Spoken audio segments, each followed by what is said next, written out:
BUMN di Indonesia itu artinya negara berbisnis. Kita urai sedikit maksudnya. Negara atau nation yang merupakan payung terbesar dari sebuah bangsa atau beberapa bangsa dalam suatu wilayah geografi. Banyak bangsa atau banyak ras bisa berada dalam sebuah negara. Amerika misalnya adalah sebuah negara yang paling banyak bangsanya beragam tinggal di sana. Bukan suku lagi, bukan etnik, tapi bangsa atau ras. Bangsa atau ras seperti Caucasian, Negro, Oriental, dan lain sebagainya, di mana ada 5 ras besar seperti simbol 5 ring Olimpiade. Kemudian bangsa memecah lagi menjadi suku atau etnik. Panjang deh kalau kita membicarakan hal ini. Kita skip aja dulu ya. Tiongkok yang besar itu satu bangsa dengan etnik Han atau suku Han yang menguasai 91% populasi di Tiongkok. Sungguh, jadi agak gampang mengelola negara sebuah wilayah di mana bangsanya tersebut mayoritas satu suku.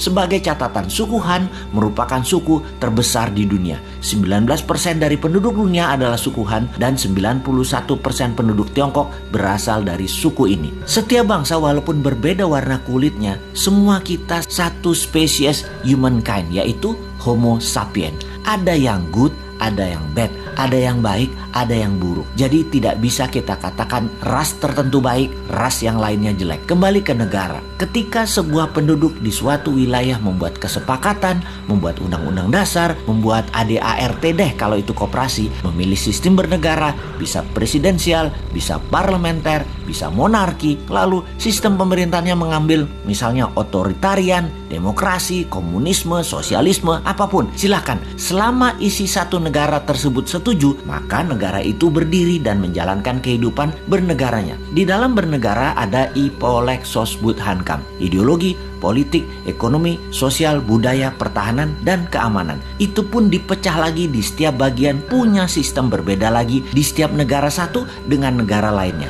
Kita bicarakan pertahanan misalnya. Di Tiongkok dan Amerika ada 6 angkatan perang. Indonesia cuma 3 misalnya. Dalam membangun ekonomi misalnya lain lagi. Di Amerika dan Tiongkok pakai printing money berbasis proyek. Sementara di Indonesia pejabatnya memilih pakai dolar Amerika baru bisa cetak rupiah dalam berekonominya. Di Tiongkok negara dengan satu partai, yaitu Partai Komunis, yang membuat negara Tiongkok berideologi komunis. Karena sistemnya satu, yaitu komunis, maka kelolaannya bagi mereka yang ingin menjadi pejabat publik atau abdi masyarakat, ya join the party, ya gabung dengan Partai Komunis. Ada 90 juta anggota Partai Komunis Tiongkok atau PKC itu. Semuanya pejabat publik dan BUMN-nya ya anggota partai. Di sisi kelolaan aset, BUMN Tiongkok bukan punya negara, tetapi punya partai. Punya Partai Komunis Cina. 1,5 miliar warga Tiongkok dikelola oleh 90 juta anggota partai PKC, termasuk tentaranya. Tentara Tiongkok itu adalah toolnya partai.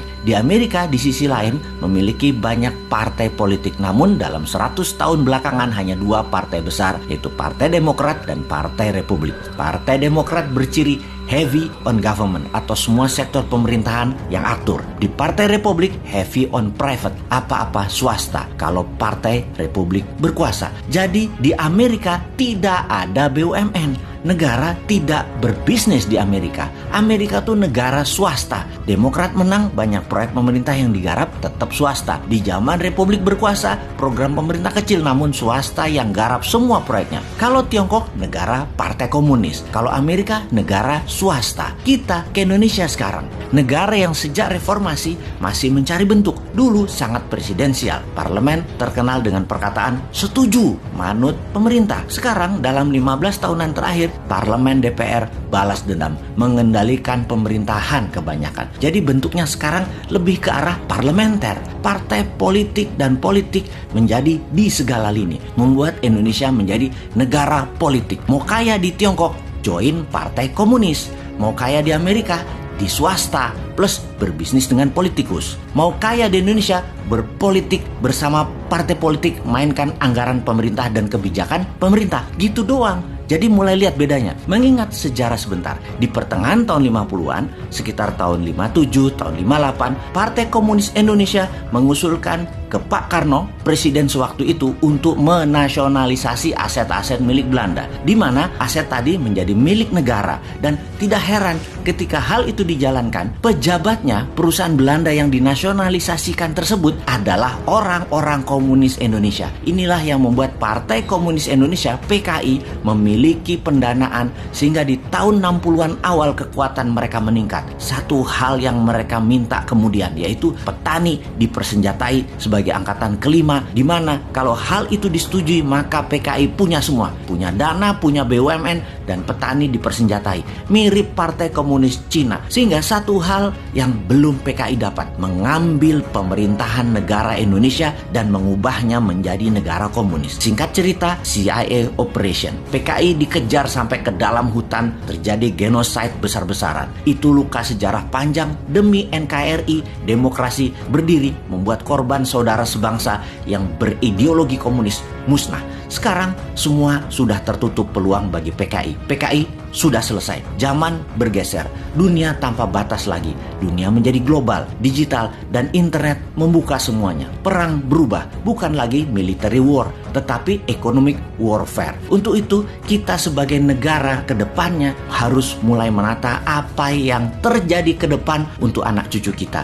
Masih cocokkah negara berbisnis? Apakah akan membuat negara menjadi single party country seperti PKC di Tiongkok atau di Meksiko? Apakah negara politik seperti Indonesia saat ini cocok untuk kedepannya, yaitu membuat Indonesia menjadi negara superpower? Kalau sahabat punya usulan, usulkan. Kalau sahabat suka dengan politik seperti saat ini, ya teruskan. Yang pasti, menurut kaum New Mind, apa yang sekarang ada tidak akan membuat Indonesia menjadi negara superpower. New Mind punya ide lain, tidak merubah undang-undang dasar, tidak merubah Pancasila, dan pastinya NKRI garis lurus. Dan pasti Indonesia bersama New Mind akan menjadi negara superpower. Gak seperti kaum Old Mind yang sekarang menjabat, di mana superpowernya yang dibuat adalah Tiongkok, negaranya penyuplai doang.